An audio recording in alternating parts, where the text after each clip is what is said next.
Thanks so much for having us. Unlike my esteemed partner here, Eric Porper, I am not a technologist, and I don't have development background. I'm a simple business guy, but I've been passionate about the blockchain industry for about 5 years now. We put on Cryptolina Conference in 2014. We brought some amazing people to the stage in front of a lot of people. So we're very, very excited to be here with you today. We're going to talk a little bit generally about blockchain. I know Drago and Dr. Johnson are going to go a little bit more specifics into it. But we want to kind of share with you where the vision is and where the past and future and all of that kind of collide together. It's been an interesting 4 or 5 years since I've been involved. And I think the next 4 or 5 years is going to be even more interesting now. And I want to give you guys all kudos. We're still on the front end of this. So if somebody could have told you, 1989 or 1990, most of you probably weren't around, but if they could have told you you're going to be sitting in a conference talking about the future of the internet, well, you're sort of in that same space right now. So in 4 to 5, maybe even 10 years, the entire world is going to be shaped by the potential of blockchain. So we appreciate you giving us this chance.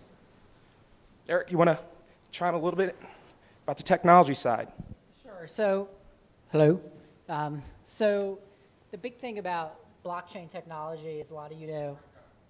Okay, sorry about that. Big thing about blockchain technology is it truly is the next phase of where the things that you guys and everyone else will interact with moving forward. Technology is kind of an evolutionary and revolutionary business. And we've been in kind of an evolutionary phase for a while. Well, this revolution has been ground up, and that's blockchain. So we're going to see that revolution. We're going to talk a little bit about it and what we're doing next through this little couple minutes. So what's interesting about who's on stage here, this is our first event in 2014. The first lady whose head is unfortunately cut off is a wonderful legal mind in the space called, her name is Carol Van Cleef. The second guy in the shorts, who obviously dressed well for the occasion, happens to be Vitalik Buterin. Vitalik came to our event in 2014 at 19 as one of the co-founders of Ethereum. How many of you heard of Ethereum? How many own Ether? Okay, so the point being is, and there's several other names here, Greg Simon, Daniel Larimer, wonderful people, but in 2014, some of these people were not known. And in 4 years, combined amount of influence, both in what they've raised, what they've made, what they've contributed to, is into the hundreds of millions of dollars. And this has all happened in 4 years, so we're obviously very optimistic about the coming 4 years. And some of what we're going to talk about is going to be about the ICO craze and some of the good and the bad associated with that. So there are a couple things that blockchain really represent. Number one is decentralization, and this is one of the big innovations of blockchain. So decentralization, forget the fact that if I wanted to do something between me and Faruk, for example, I would need some middleman. If I wanted to move money, I'd need a bank to help facilitate that transaction. What decentralization does is allows for direct peer-to-peer movement of money, for example, or other information.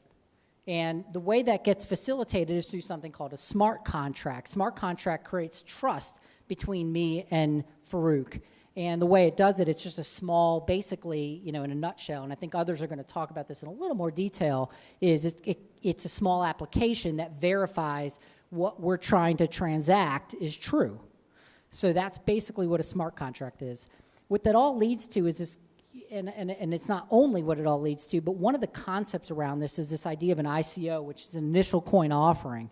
And what an ICO does is it allows for the next level of innovation in all of technology, partially in our opinion, but the reality is, back in the 90s when the dot-com boom was happening, a lot of people went to, traditional venture capitalists or institutional investors, and money was kind of free-flowing at the time for an exchange of a lot of equity, and a lot of companies didn't make it through.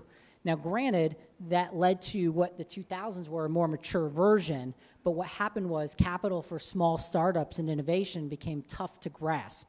And through blockchain technology, we're able to issue these tokens and coins. And to give you a quick example, if you wanted to start, say, open a movie theater, and you wanted people to be able to create movies for your movie theater.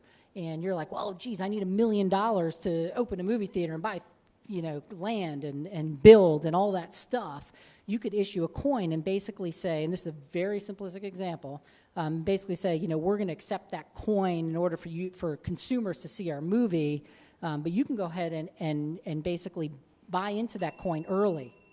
So our time's up, but basically you could buy it for $1, and the hope is that with some issuance of a finite number of coins through an ICO, that those coin values will rise because you have such a great value proposition with your movie theater and the movies, and so people will buy them later on for a lot more money.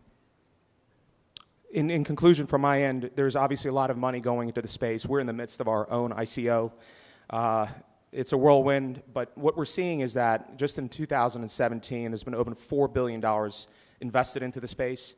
So be on the lookout. There's going to be some real great innovation ahead of necessary regulation. Regulation's coming, but there's some great innovation in the space. Be on the lookout. You're going to see some exciting things. Thank you so much.